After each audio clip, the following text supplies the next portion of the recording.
Mucho se ha hablado sobre la relación que tuvo Jeffrey Dahmer con sus padres, Lionel y Joyce, y el impacto que esto tuvo en su vida. Muchos especialistas están de acuerdo en que es imposible señalar un solo factor que explique su patología. Es más bien una suma de múltiples factores los que desencadenaron su comportamiento disfuncional. Jeffrey experimentó muchas situaciones difíciles desde una edad muy temprana. Las enfermedades mentales de su madre, la relación tóxica de sus padres y el abandono por parte de estos, entre otros. Pero ¿cuánto de esto jugó un papel decisivo en su destino? Al menos para Jeffrey, no mucho.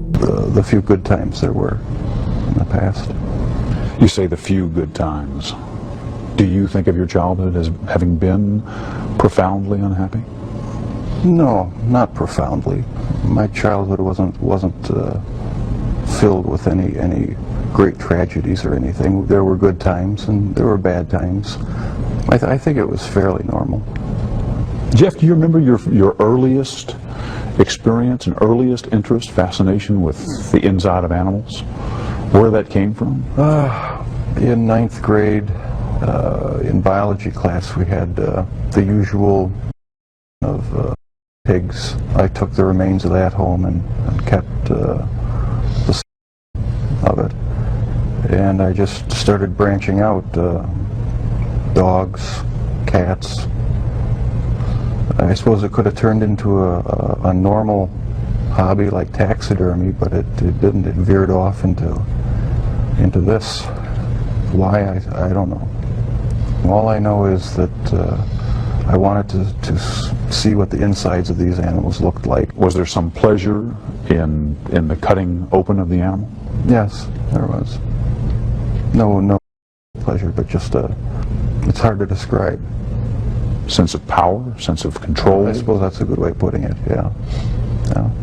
But you do recall at age 6 that you became more aware of tensions in the home. Oh yeah, that's the time I really remember noticing that things weren't quite right. So it wasn't so much innate shyness as it was wanting to withdraw from tension and arguments and problems in the house. That's how I saw it, yeah. I sort of lived in my own little fantasy world when things got too heated in the household.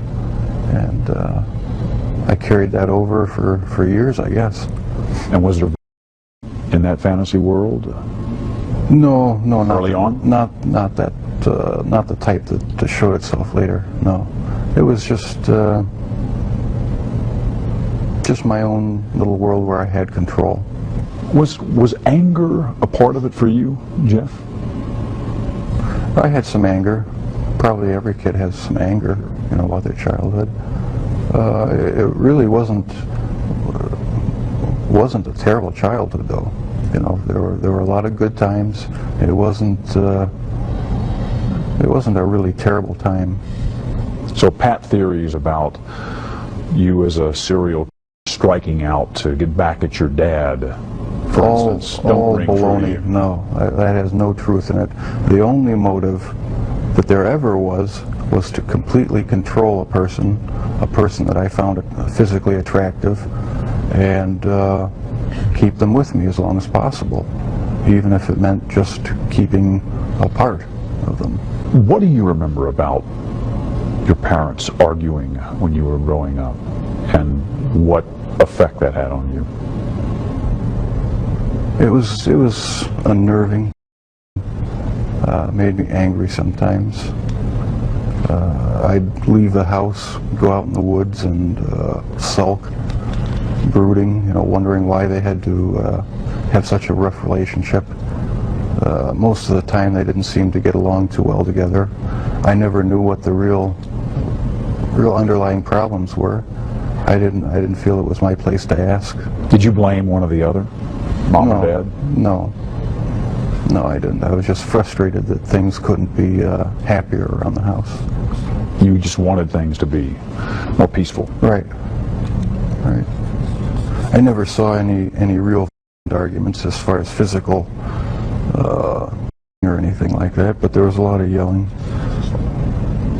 A a lot of tension in the house sometimes. Jeffrey mostró desde una edad temprana muchas señales de enfermedades mentales y demás trastornos, pero nunca se hizo mucho para ayudarlo. Bueno, nada podría haber preparado a Milwaukee para el monstruo que estaba emergiendo. Pero ¿pudieron sus padres haberlo detenido y así evitar lo que pasó? Te leo en los comentarios.